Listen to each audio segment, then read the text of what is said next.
Thank you.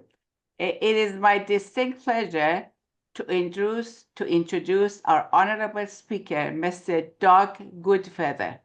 However, before my introduction of him, I would like to extend my heartfelt gratitude to Dr. Otsie Danishpur. She's a physician who has lived in South Dakota for many years, or has done, her job in South Dakota, who has introduced our distinguished speaker to us. I also owe appreciation to Mrs. Mahina Arjumand and Dr. Camelia Alavi for arranging this session. Last but not least, I express my most sincere thanks to Dr. Bahram Hojjati, who has kindly joined us as the host for this session for Har Dari Sokhani. Dr. Hojjati is a professor at Valdosta University and is a very good colleague of Kanoon and Puya. Now I will introduce our accomplished speaker, Mr. Doug Goodfeather. Mr. Doug Goodfeather, a local member of the Denver Native American Indian community, is from the Hunkpapa Lakota people of Standing Rock Reservation in South and North Dakota. He was born in South Dakota and was raised by his grandparents. It was from his grandparents that Mr. Goodfeather learned to speak the Dakota and Lakota languages.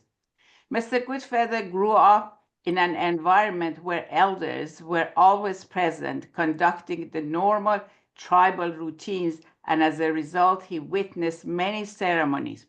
In keeping with his grandparents' teachings to be diligent and respectful to learning the way of his people and carry on with their traditions. Mr. Goodfeather has spoken to many groups and associations all over the world, representing his people as an ambassador. He sings a variety of Dakota and Lakota songs, which I hope he's going to give us a sample of that, many of which are influenced by the elders and many of which the warriors have stemmed from their deeds. Mr. Goodfeather is a veteran of the United States Army. He served 8 years in the Army of USA. He also did 2 years of combat duty in Iraq of 2003 and 2004. He runs his nonprofit called Healing Hoop Incorporated DBA, the Lakota Way Healing Center. He works with the PTSD veterans as well as with homeless people. And Mr. Goodfeather has also written a book titled Think Indigenous. Mr. Goodfeather, this is our pleasure, to have you today. And on behalf of Kanoon and as Har Dari Sokhani, I welcome you to our program, and we are all ears. Thank you so much. Please start. Well, petu kile chawashte iwa chichapi. Wea hunkpapa Lakota himacha. Inaha wia kawashte mielo. Wea hechia ian paslote inaji mitaha. Helala itacha tatanka yutake oyate ki hemitaha. Ashlechi wati. And lea petu kile taku woglaka mikte he wichachpi oyate ki. Inaha nuku wanachi wichocha enale wichocha ohapi kilechis woglaka minkte. Cha washti iwa chichapi. I like to say I greet you with a good heart. And my name is Doug Goodfeather. I am from the Standing Rock, Lakota, Dakota, Nakota people from our great chief Sitting Bull. So today I'm going to talk a little bit about culture, about quantum physics and how it relates with our spirituality. I'm going to talk about the stars. I'm talking about how it relates with the earth and how we relate it as Indigenous people, how we see our mathematics in a different way than most people do today. And so those are the kind of things I'm going to talk about: language, spirituality, and things like that. because I believe that I know there's a lot of people, there's people that are born more logical and linear. There's people that are born more spiritual and religious. I feel like I'm born right in the middle. So I feel like I believe that I'm the bridge to bring this logic and this kind of philosophy together. And so that's what I'm here to kind of teach and talk about. And so we can begin. I was originally born and raised in South Dakota on a little village called Rock Creek. And in Lakota, it means Ian Chunkashke. You know, there was a battle there between warriors, and that's where the name stems from. And so a lot of times that these names that we refer to and dates back to the day of something happens and how we recall our account our memories. And also, you know, as an Indigenous thinker, I tend to live outside the box, but tend to come back into the box to kind of explain where I'm at and how I teach. And when people think, why do you talk about the box, you know, the construct? I talk about the construct of the man thought. And so that's where we're at today. We're in the construct of the man thought. And so when you think Indigenous, you come out of that construct. You don't think like in that way, because man thought usually corrals everybody and controls.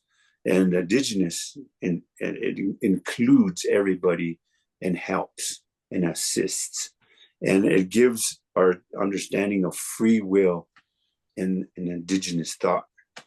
And so I believe that if we stayed thinking Indigenous from the beginning in our introduction of colonization, we would have been surpassed this time right now.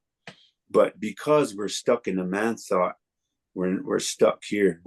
Our advancement has halted, and it's really slow, and then it's not in a healthy way because of the man thought. So if we stayed thinking Indigenous, we would understand the quantum physics of our Mother Earth and how that coincides with our evolution moving forward. Because all of these things that we're doing now is destructive, because we're not thinking with Mother Earth, we're thinking for her. So when we do that, we become unbalanced. We start to become greedy. We start to become judgmental, and we start to push people. We start to want to be in control. And so when these things happen, the unbalance comes. And so as if we move forward in the future, move forward from that time on, we would have the things that the Indigenous thought of how we invent things is always how Mother Earth shows us. So if you take, for instance, Einstein and his relativity thinking and how he created these things, he went to his dreams.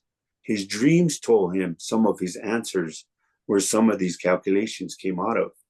And so this is how we think Indigenous, because he wasn't thinking in that construct. He went into, so what I believe is that when we go to sleep, it's basically a near-death experience, because we travel into another dimension sometimes.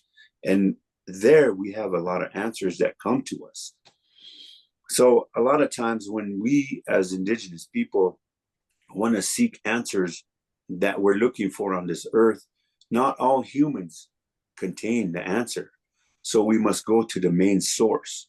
So the main source for us is to go on a vision quest and to embed our whole being of who we are on Mother Earth, to connect with Mother Earth. So when you connect, when you walk with no shoes on, you're grounding. Your toxicities are coming out of your feet. All the energy that's negative is coming out, and you're replenished with different energies that are coming through. So you're being rejuvenated. And this is the same here when you go on the vision quest.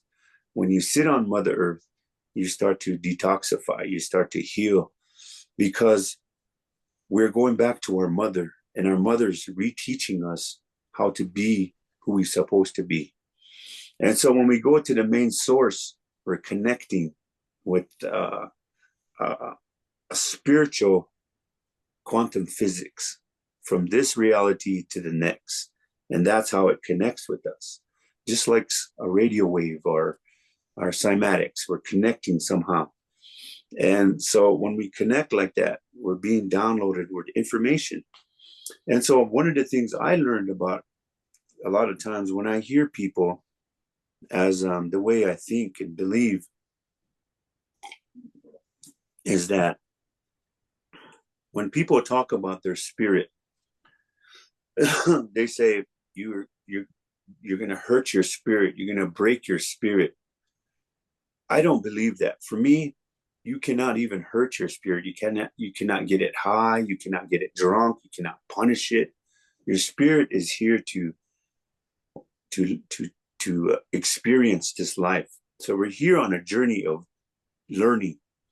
So everything that we can connect with, we're learning, we're taking in, we're learning these things. So your spirit is for my understanding, from the way I see myself, is the spirit don't live in us. We live in the spirit. That's what I believe. And inside that spirit, inside that energy, that ball of energy, it keeps us running. It keeps our motor. It keeps our energy moves. It keeps this body moving. It keeps it going. So one of the things that I've learned is that you cannot do that to yourself. That's just my belief. Now, a lot of people can disagree with me, because as a human body, we damage this body by the choices that we make and dysfunctions that we engage in, or sometimes we're brought up in dysfunction or abuse.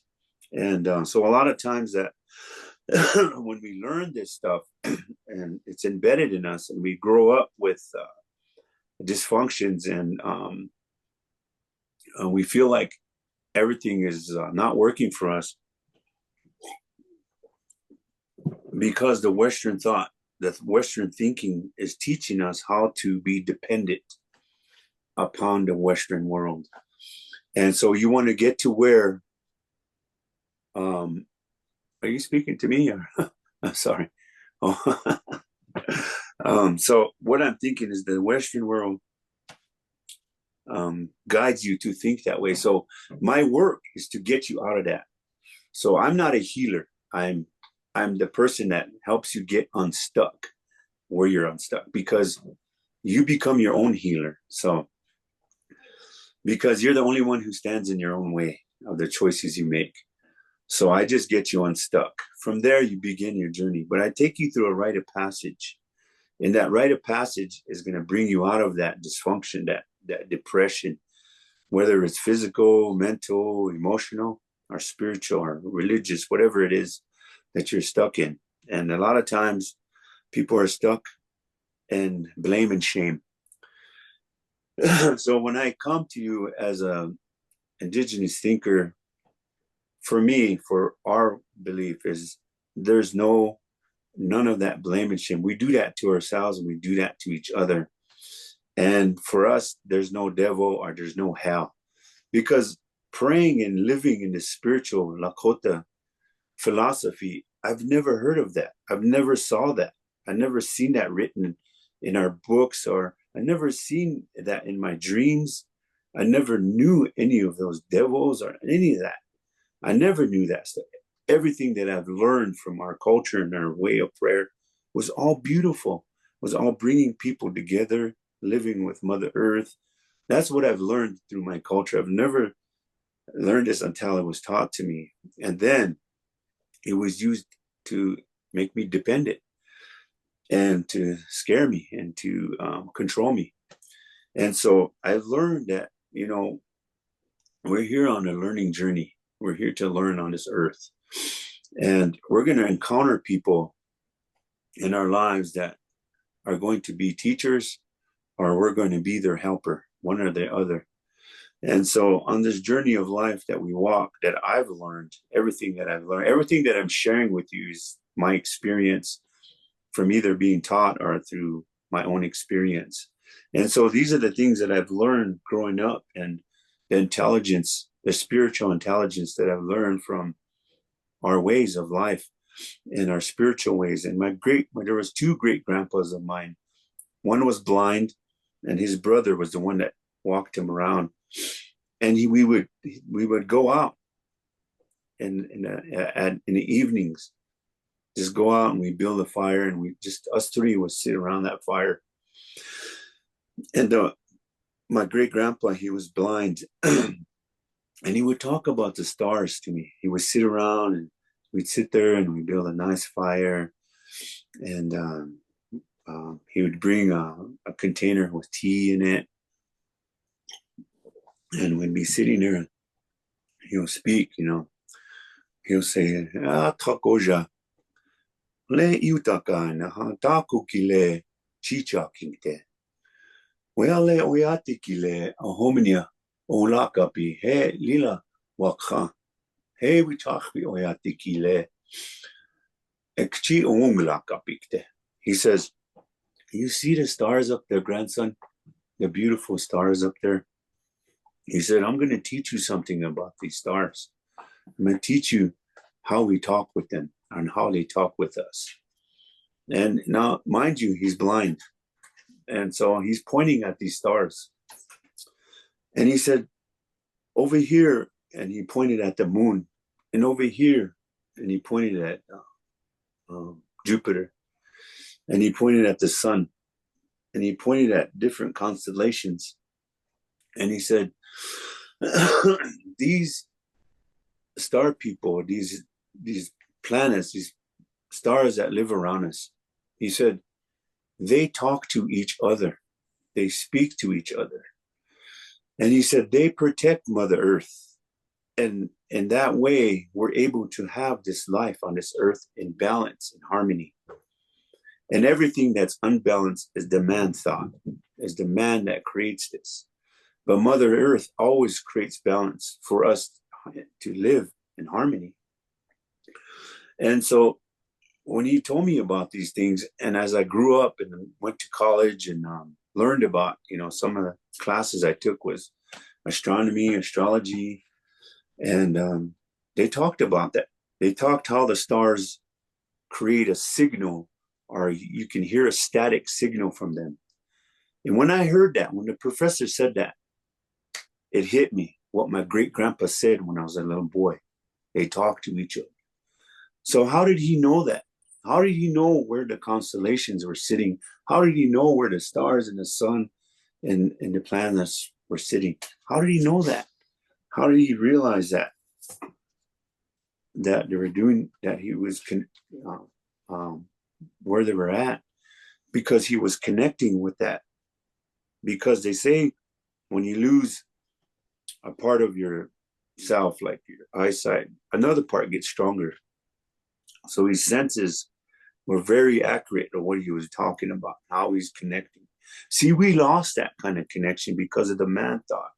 Because, oh, you believe that stuff? Come on, you can't believe. You're crazy to believe it. And that's where the judgmental comes.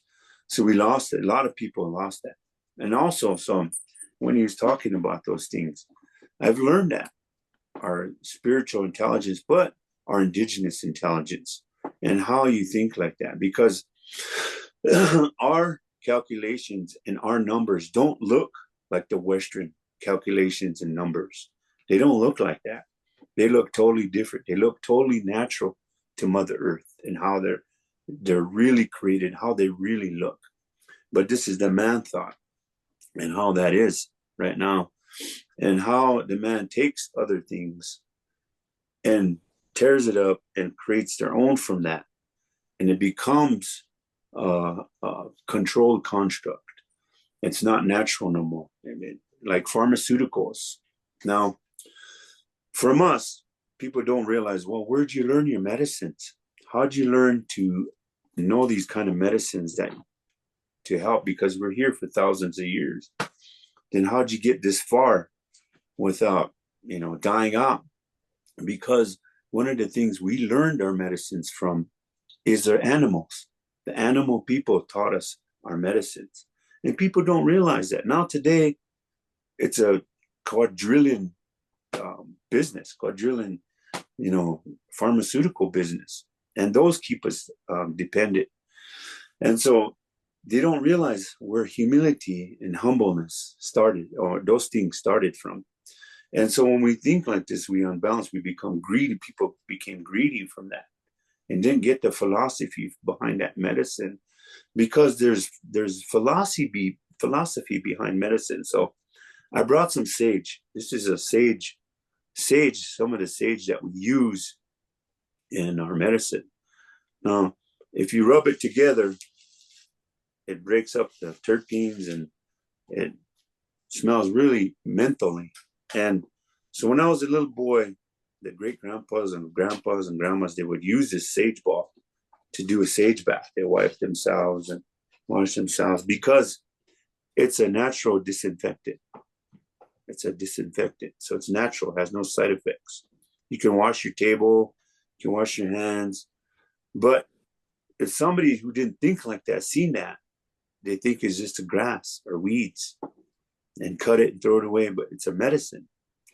So these are the things that are, and now not just the medicine, but it's also, it cleanses the aura, it cleanses the mind, the smell goes inside the mind into the protein peptide up there. And when you heat that up or you have a certain smell, it decreases the depression, PTSD. It brings up, you start connecting with your synapses. Everything starts to flow. You become balanced. You become happy, feel better, and the aura. Then you start thinking better. Now that's the intelligence, the science, spiritual intelligence coming together like that. So that's what I'm talking about, quantum physics, working simultaneously.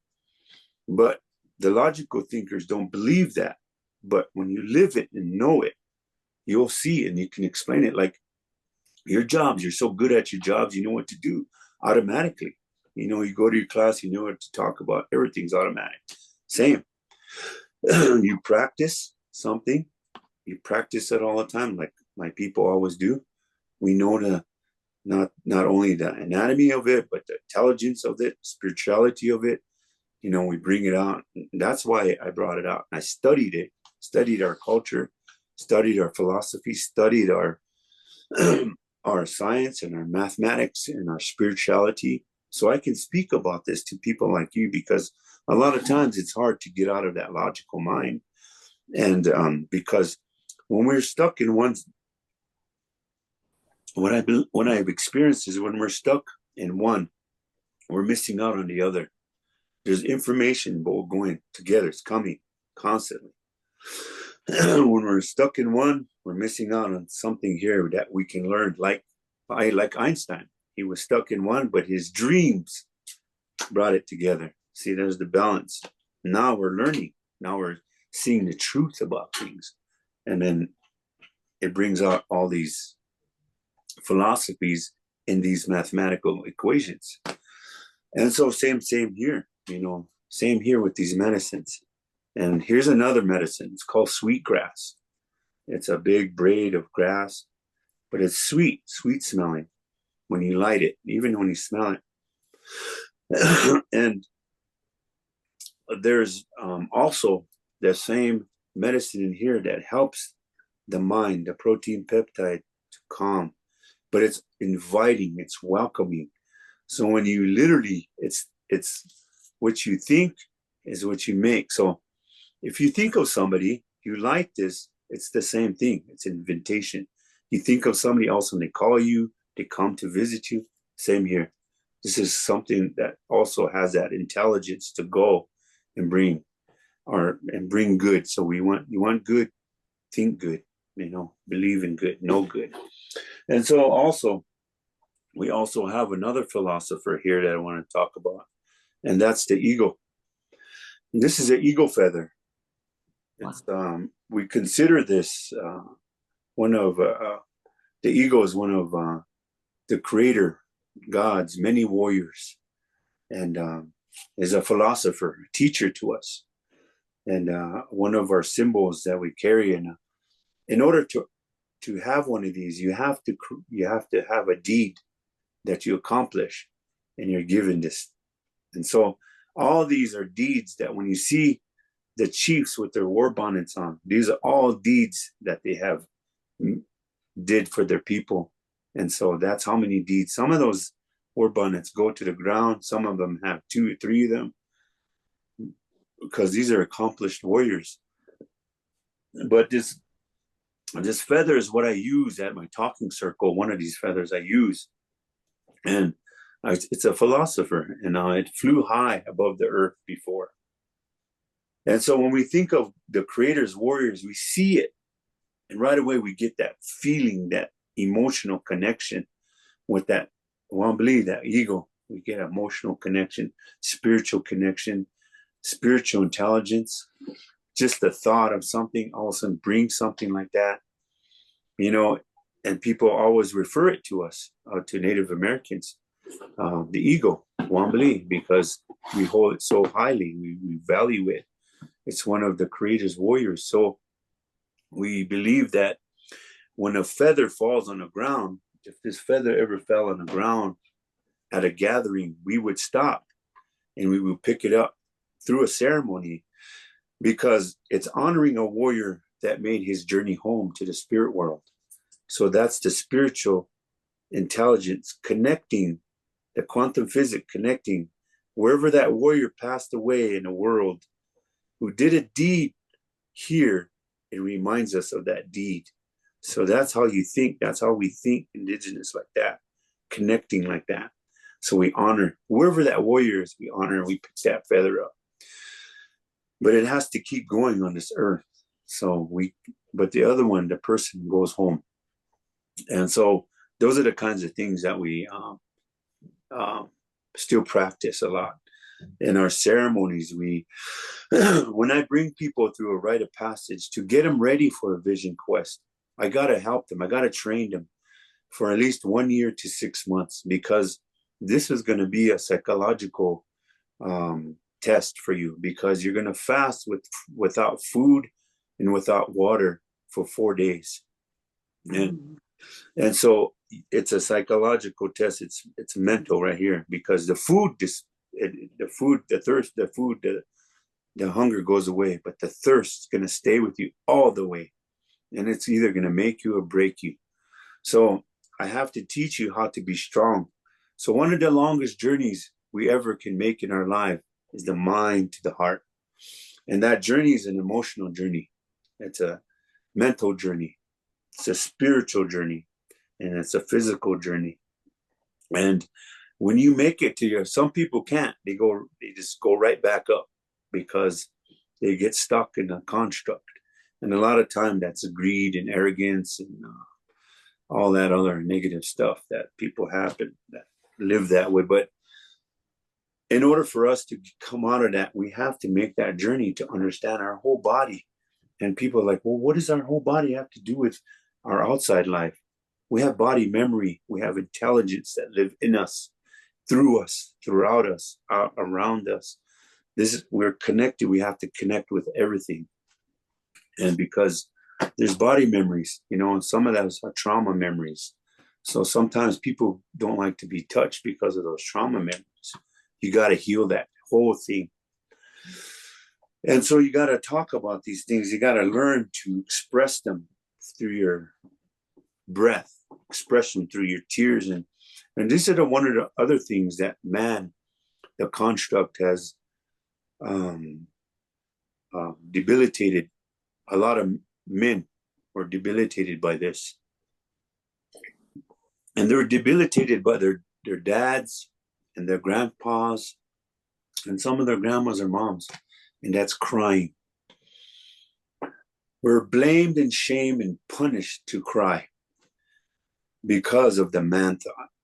we're born with given rights, right? We're born with given rights. We're born with tears. We're born with dreams. We're born with food, hunger. We're born with free will. We're born with to procreate. We're born to be happy, to smile. We're born supposed to have good health. And that's what Mother Earth's supposed to provide for us. We're born with these given rights. And tears is one of them. And the reason why we have tears is to help us cope and deal with our issues that we have. So about 11 years ago, I lost my daughter and my grandson to leukemia. And for a whole year, I just cried every day for 2, 3, 4 hours. But the power of that cry, that's where I learned that power of crying, because after I got done crying, the exhilaration, uplift, the spiritual uplift that I got from it was so powerful, was so amazing, and really made me feel so happy and good. So I didn't hold back.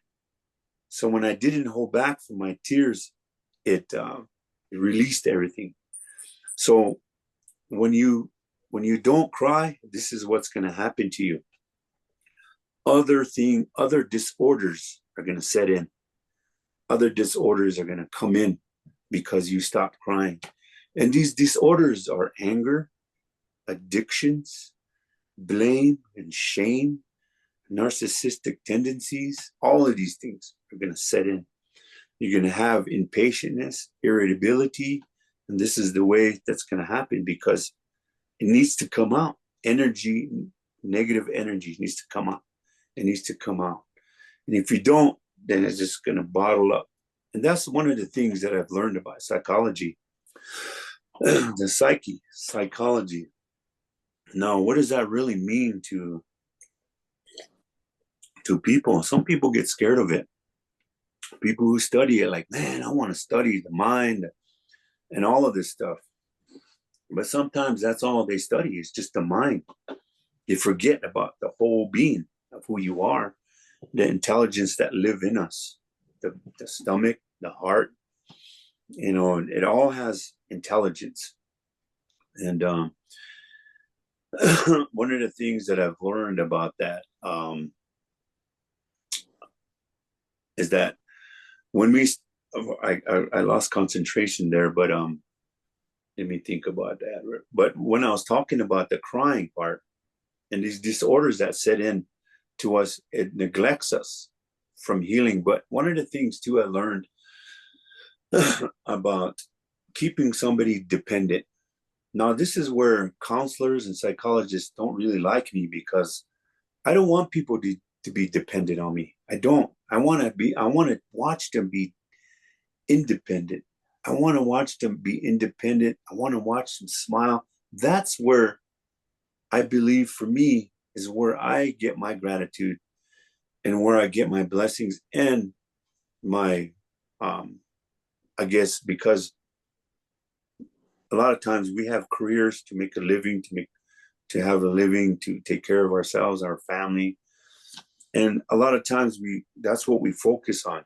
My focus is on the people. My focus is directly, not because if I'm thinking about all this money I want to make and all this, it's not effective with these. I'm not real then. I got to be authentic. I got to be genuine with these people and go immerse myself because I'm also going to share what I've learned and what I've been through in order to, because what I've been through is now my teacher. I'm not a victim no more. I'm a teacher now. So now I'm going to help these people heal. I'm going to help them get unstuck. So as I approach them or they approach me and they tell me about the situations they're going through, I realized somebody made them dependent. I realized somebody made them dependent on them. And this is where we talk about the Western philosophy of psychology it's backwards because that's just me. That's just my own thinking. But because we keep people dependent, we want them to keep so we can keep making money. They want them to keep coming back. Not me. I don't want people to be dependent on me. I want them to be free. I want them to really feel that free will from that depression or in those things and watch them come back with gratitude, with free will to give. That's what I want. That's what I want. But they will eventually. A lot of people eventually come back and do that. But the things that I've get them unstuck is to teach them, or where I first start is to build their confidence, to build that confidence of themselves and really know the meaning of self-love and what that means to you. And how to look in the mirror. A lot of men can't look in the mirror. They'll say, I ain't scared of nobody. I ain't scared of no man. I say, oh yeah? Well, look in the mirror. They can't even look in the mirror. They can't even look in the mirror and tell themselves they love themselves. That's how bad Western philosophy has influenced us, to make us fear ourselves, to make us scared of ourselves. But not me. I want you to love yourself. So I teach you how to study yourself. I teach you how to not be afraid of yourselves. I teach you that our mistakes are teachers, and our mistakes are not just for us; they're for people in the future. So I teach people about that. I teach people that life is not meant to be easy. It's meant to challenge you, because we need to evolve. We need to grow. And our mistakes are meant to happen because we're meant to learn. We're meant to be better people. I'm way better than I was when I was a younger man. I did some very destructive things in my life to myself and the way I lived. But I'm not going to sit there and blame and shame myself. I'm going to learn from it and be a better person. So one of the philosophies I have is the buffalo philosophy. The buffalo people, the Lakota, has adopted the buffalo philosophy into our lives. So we don't, it's a matrilineal society where the mother's tongue, the home is the domain of the mother. Around the surroundings is the warrior's responsibilities. So we have that. There's no orphans. We don't live, we try not to be an orphan. But that has broken apart because of Western thinking. So a lot of these societies, when we take this philosophy from these buffalo philosophies, we think like that. Because we lived with them for so long. I mean, buffaloes outnumbered humans before.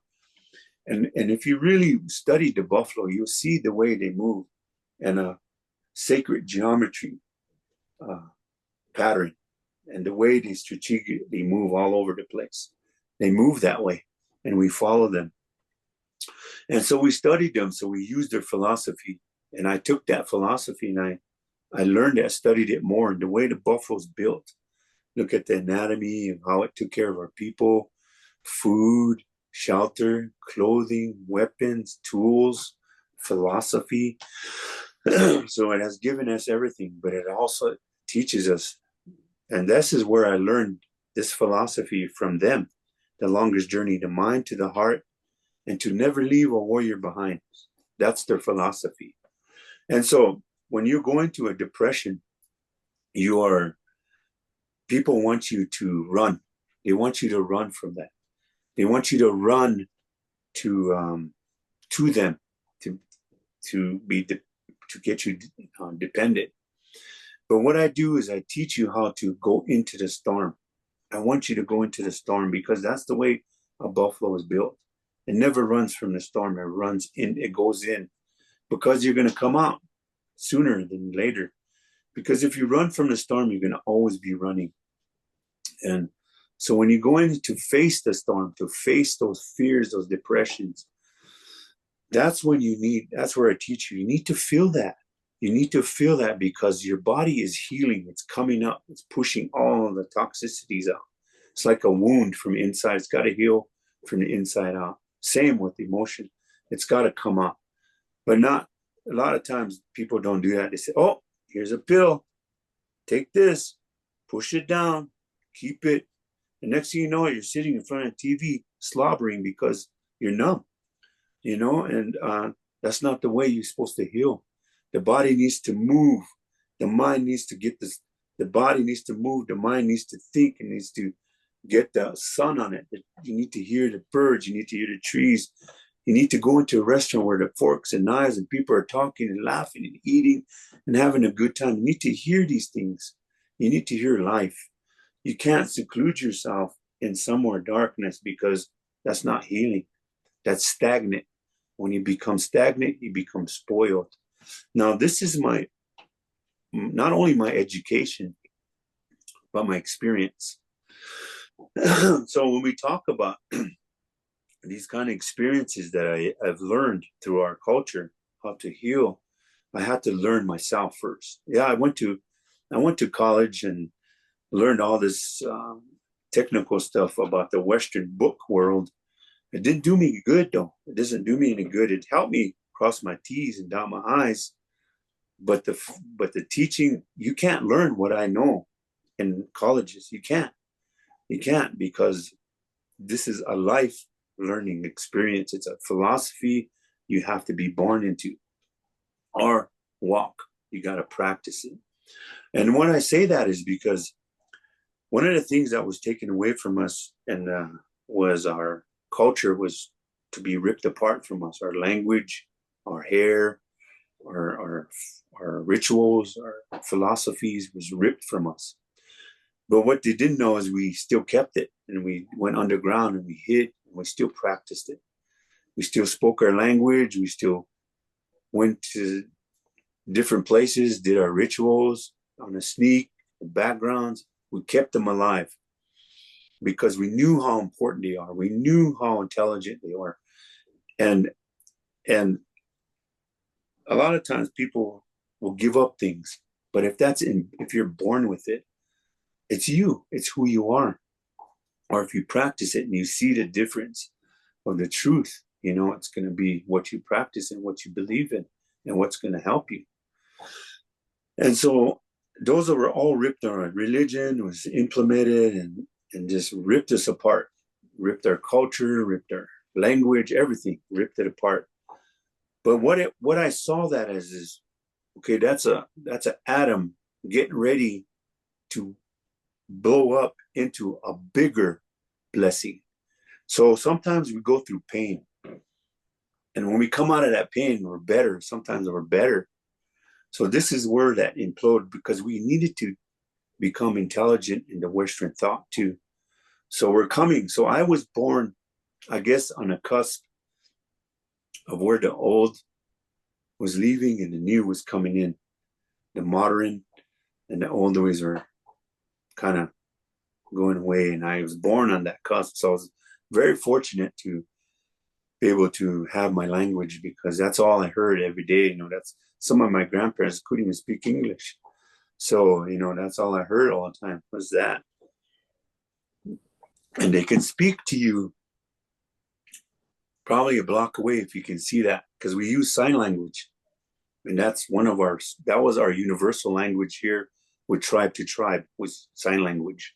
So if you went to a different tribe, everybody knew sign language. We didn't speak their language, but we knew sign language. So we always use that to communicate with other tribes. Now, it was the Western thought that wrote in history saying that we're enemies against each other. We weren't really enemies. We disagreed and we had skirmishes, but it wasn't like the way the Western teaches it. They're the ones who made us turn against each other. We actually had ceremonies together. We shared food and songs together. We gathered together. There were certain times of the season where many different tribes came together to do spiritual practice, spiritual rituals called a sun dance. And different tribes came together at that time. They put away their differences, and because they wanted to replenish the food and the medicines on Mother Earth. So they emphasized their prayer. They emphasized that suffering, to emphasize that shock and awe, the energy that comes out of you to the plants, to the animals. See, that's intelligence. That's how we're thinking. We're thinking like that. We're pushing this energy out with this suffering of without food and water and dancing under the sun, and that's are emphasizing our prayer so that energy is coming out more stronger, and it's impulsing like that as we dance and we sing. So people can literally feel that energy when you come. It's coming out. Creates a cymatic movement, like a shock wave goes out like that. And so that's the kind of things that how we think and talk. So when those were taken out, when they were trying to get rid of those, our people went into despair and a lot of depressions. But our people are very resilient. We adapted quick. So today, a lot of our people are doctors and lawyers and scientists and mathematicians. We were already that, but we had to learn the Western world. So we transitioned from that intelligence to this, but we still know that intelligence through our language, through our rituals. So one of the things I studied too is our sweat lodges. We go into the sweat lodge and we heat it up with, I use lava stones. But one of the things I learned about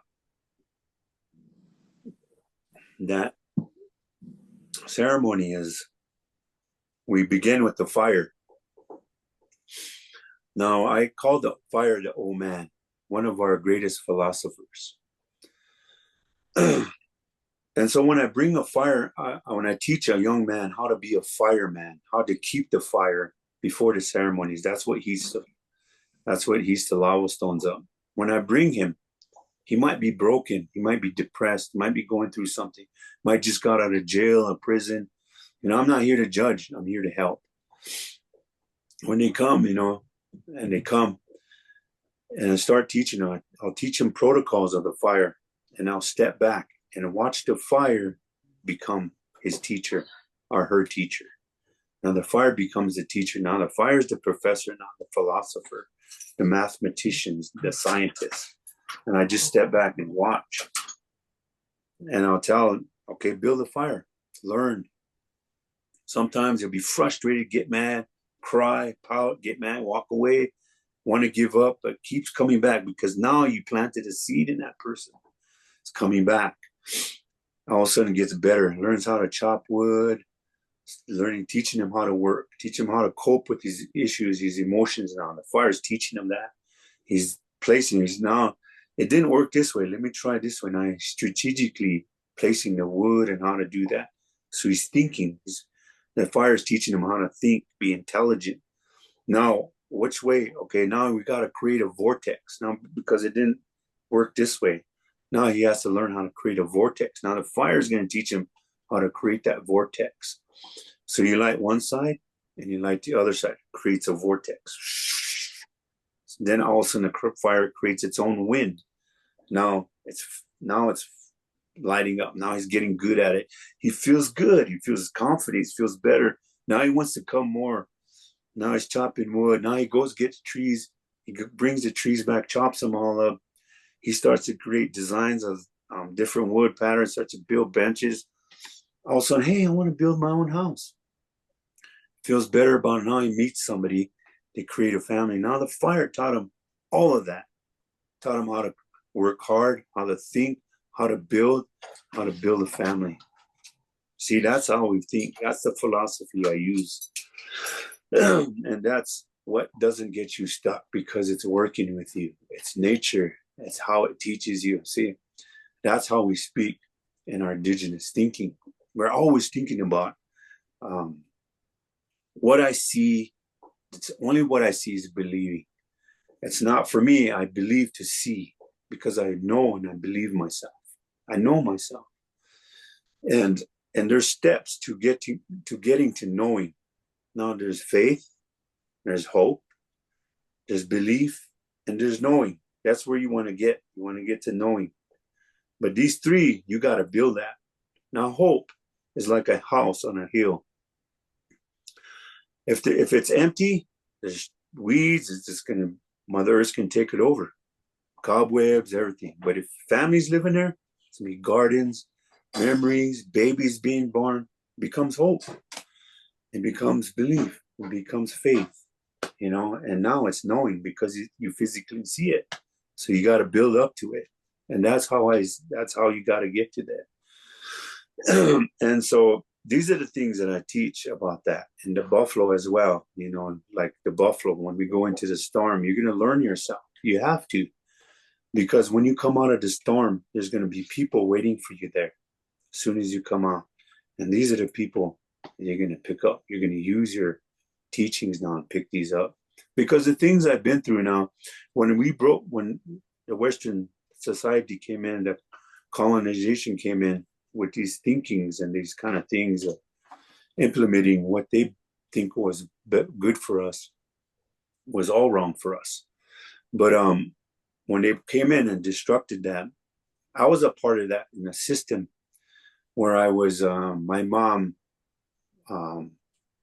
gave me up for adoption. And because of the situation she was in. But I stayed in a tribe. I stayed in a different, but I was adopted here and there. And in those places I was adopted out to stay temporarily, I was abused in some really horrific ways. And still got physical scars from them. And, you know, but one of the things I wanted to talk about that, and the wars I've been, the addictions from all of that stuff, the wars I've been through, the war I've been through, you know, all these things, losing my daughter and my grandson, all these things, you know, it could break somebody. It could break so many people live in addictions because of it, but not me. I learned something. I turned around and I looked at it. I turned around and this is because of the way I think and believe. As I turned around and I looked at it, I opened it up. I looked at it and I looked at everything in my life, what I've been through and all of that. And I realized it was the life was the professor, it was the teacher. Now, some of the traumatic things I've been through, and I look at it, why did I go through that? Why did that go through that? Because I'm going to be a teacher of that. Because somebody, here's a quantum right here, here's a quantum right here, physics. I'm taking this teaching and healing this person over here now. I'm not a victim. I'm not letting it control me. I'm the controller. I control that memory. Even the memory comes in, it doesn't bother me no more. It doesn't hurt me, doesn't control me, don't make me sad. It actually creates more ideas for me. Well, let me write this better. Let me write this. Maybe I'll help it. But all these teachings came to be my teachers. Now I became a teacher from it. Now I'm not a victim. Now I don't have no body memories. Now we can say I got scars. No. For me, you don't want to have scars. You don't want to have wounds. I'm going to help you eliminate those scars and wounds. Because when you say I have a scar and wound, then you're just going to use that to make your self-pity or get upset or angry. You can't use it. You got to get rid of it. You got to let it be. You got to be the controller. You got to be the teacher from these things now. Now, these are life lessons because there's so many people that need these teachings, so many people that need our help. There's a reason why the Creator made you a warrior. There's a reason why. And sometimes you want to be so accepted by the Creator and we think we're being punished and all these things are going through and all these things, but you're actually just becoming stronger. You're becoming more intelligent, more compassionate, more loving, more spiritual, more better of a teacher. That's what you're becoming. So when you're creating this in yourself, you become your own creator. You're becoming the Creator itself because the Creator lives in us. The Creator is a part of us. So one of the things I learned is my language, Lakota language, Nula, N-U-L-A, with the mark above the A. Nula means seed, the brain. The brain means Nula. That's how you say the brain, but it literally means seed. The mind is Tawachi. What you think is what you make. The seed, put it in there. Now you become your water. Now you become nourishment for that seed. You become, your thoughts are the water. You're the garden. Your thoughts are the water. So what you think is what you make. So that's what we want. That's what the teaching is to teach you. So I always tell people, write something down, write 5 things down, study it every day. Don't tell nobody, just you and the universe. It's between you two. Just study it every day, 3, 4, 5 times a day. Read it. Watch it become manifest. Watch it. Now, do we need scientific evidence for that? Do we need a pre-review for all of that? I am the pre-review. I am the evidence. I am physically from where I've been to here. It transformed me. I'm healthier because of it. I'm more intelligent because of it. See, these are simple proofs and factual things that we want to calculate and make more complicated, but it's only simplicity. We get stuck in that hardship and that thinking. It's simplicity. Simplicity, say, tell yourself, I love you. Look in the mirror, say, I love you. See what kind of feelings is that come back. Sometimes you're like, man, I don't like myself. What's wrong with me? Because you're still healing. You're still coming through a transition. You got to practice it, because a lot of times we practice how to be unhealthy. Now you got to practice healing. See, that's the things we do. We practice dysfunction. We're really good at it. We're good at practicing dysfunction because the society teaches that. Where the media teaches us that. We watch it all the time. You know, and as a veteran, I'm not very proud of the war that I was in. I'm not very proud of that, but I'm very proud to be that I was in the military. That was my rite of passage, because back in the old days we had those rite of passages, but today we didn't. And in order for me to fulfill that warrior rite of passage, it was to go into the military. And so when we went to war, it was very disturbing to me and very hard to accept that. And but I went there because a lot of the Iraqi people reminded me of my people. They look like my people. And so it really was hard when I came back. I was very depressed, and I went into PTSD mode. I was married and lost that marriage because of it. But I understood it. I know that I changed. And so I went back to our culture to heal, because the Western healing wasn't it. They literally inundated me with antidepressants, and I bloated up to 270 pounds of inflammation. And I was getting sicker.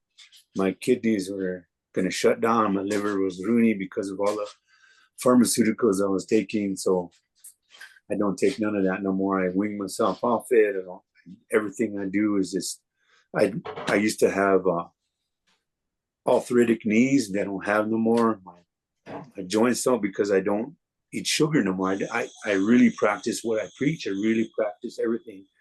And I'm not saying I'm perfect, but I still like my cakes and ice creams, but but in moderation, So this is the things I want people to understand, is to learn how to become free, learn how to become your authentic self, take that mask off, be who you are. And to learn to do that, go into your mother, go back to your mother Earth. Go back to her, and she'll teach you how to heal. She'll teach you how to love yourself. She'll show you things about things. You want answers, go there. You're stuck with the calculation, go there. You're stuck with the philosophy, go there. You're gonna find the intelligence there. And they talk about the Akashic records in the spiritual realm. Ours is on Mother Earth. They're written on the mountains, they're written in the trees. They're in the sunsets and the sunrises, because there we feel Mother Earth's emotion. When we see a beautiful sunset, and we feel good or sad because we miss it. We wish we could have it with our loved one. And right then and there, we pray and hope and believe that there's millions of people witnessing that same emotion as you are. So then when you do that, we're connecting. We're all connecting. And that's how we make things better in life, by connecting like that with our mother. And when we pollute her and hurt her, we're only doing it to ourselves. Because if we do it too much, you know, it's going to be, Mother Earth can survive without us, you know. And so we have to learn that. And one of the things I learned, you know, like I was talking about going into the sweat lodge, is we take certain stones in there. And one of the stones I like taking is lava stones. And people wondered, how does that work spiritually? How does it work with PTSD or depression or addictions? And when I talk about the protein peptide that's in the mind is that that lives in us as well, is there's a reaction between you and the stone. Now, I studied it too, so I was like, how does this help us? So I took the stone and I took it here to Fort Collins at the university, and I had them study it, I had them break it up and analyze it, and tell me, I don't recognize, I can't remember it, what kind of compound is in there, but the minerals and different ions that are in there that they studied actually is in us too. So when that ions and those minerals are released, as soon as you pour the water on the hot stones, it goes shh. When you hear that sound, shh, that's the literally sound that you can hear in space. So when you hear that sound coming up, and the water, the steam's coming up, it's coming. It's gonna hit your body, your head.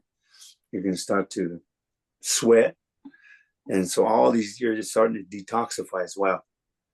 Physically, the heat's gonna heat up that protein peptide, and starts to decrease the depression and addiction. Starts to push it down. Now you're starting to get, now the emotion comes on that. Now when that emotion comes on that, now you're going to want to cry because you hid that. You hid that emotion. So when it's going to come, you're going to start to cry. It's going to release that. Now you're starting to heal depressed addictions and the anger and the PTSD, the depression. Now you feel better after you cry. So you have an uplift when you come out naturally. So those ions and those, is like a drinking pure spring water with all those minerals in it, because that water comes through those different types of stones and platelets, and they ionize, they get recharged. All those vitamins and minerals supposed to come into us, and that's the same thing with mineral rocks. I mean, not minerals, but lava stones, same thing. So it replenishes us. And those stones been scattered out there for thousands, hundreds of years or thousands of years because of volcanoes exploding, you know, and it shoots them out, you know, miles away from, and so we pick them up and we use them. So that's how we learn. That's how I studied our ways, and how science and spirituality combine is really powerful, and how it connects us to everything. And there's a word in my book called mitakuye oyasi, meaning everything that God has created is our relative. We are related. We are connected to everything in the universe. Everything, everyone's connected to the farthest, all the way 13.8 billion years, where they say Andromeda galaxy is where we can. They say it's what? How old is Earth? 14 billion years older. But anyways, I always wondered about that, how far that is. I always thought about that. I watched some of these, I study some of this. And when the Big Bang happened, and we were born, I guess Earth was created maybe, 3 billion or 3-4 billion years ago. But were we still close enough to see that with the naked eye? Or, we have to see it with the telescope now to see the Andromedus way over there, 13.8 billion years away from us. We can see that far.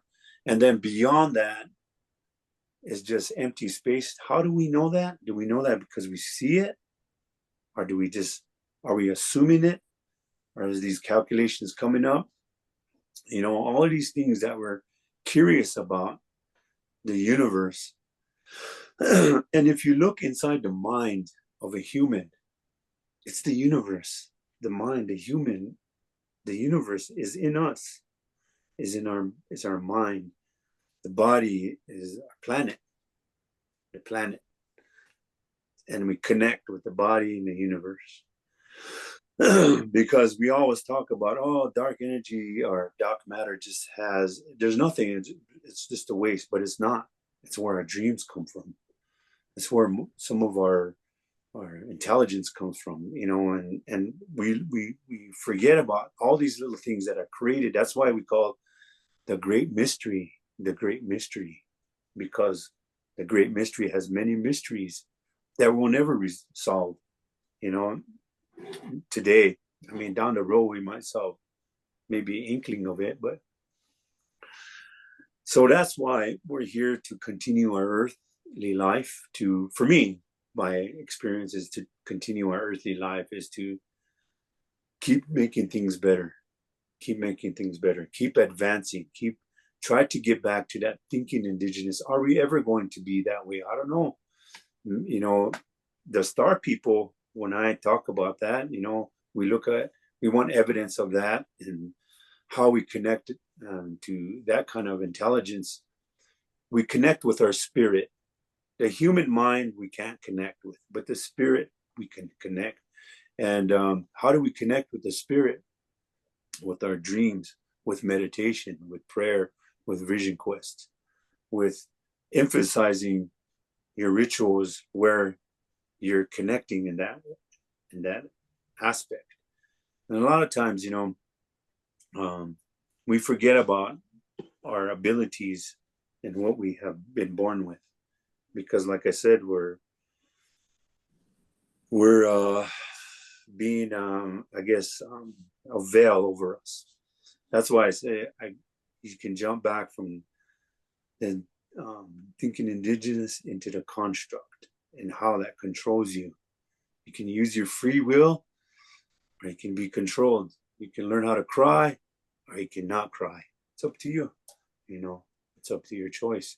You want to heal, learn your tears. You want to heal, learn how to cry.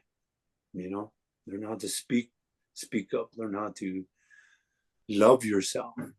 One of the most powerful gifts you can give yourself is love. And because it begins from you, everything does. Everything begins from you in order for things to work in life. Because our minds, we can create a scenario in our life and in our brain just by taking a shower and go to war with ourselves and have a bad day.